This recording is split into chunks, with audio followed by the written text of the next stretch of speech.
Rais wetu mpendwa Dr.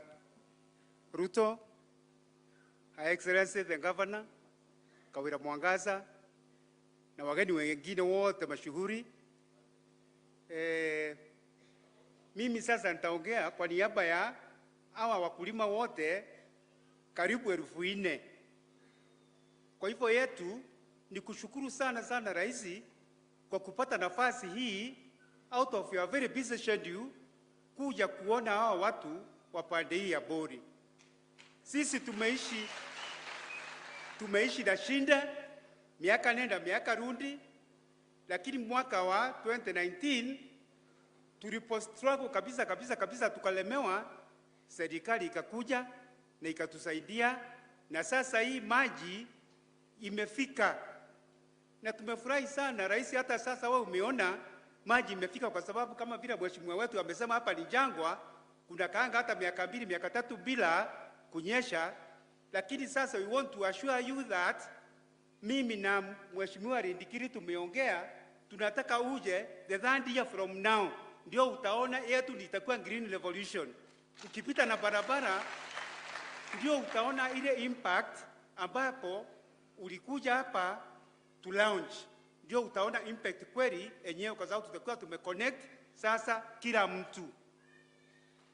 Ya pili, hii mradi ni kubwa kabisa na kitu kikubwa kiwezi kukosa challenges zake kidogo hapa.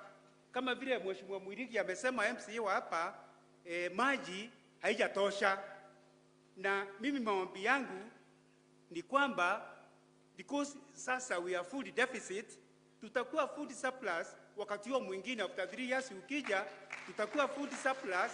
Hata sisi tuanze kusambaza chakula pande nyingine, pande ya sisi tupatiwa tuwe tukisambaza chakula pande nyingine.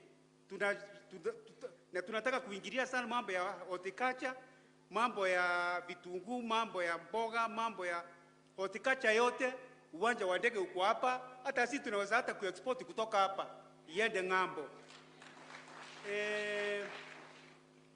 Vile ningeuliza Mheshimiwa Rais ni kwamba as you make your immediate ama the medium term plans za kutuongezea maji, ningeomba through your ministry ya maji utuongezee boreholes.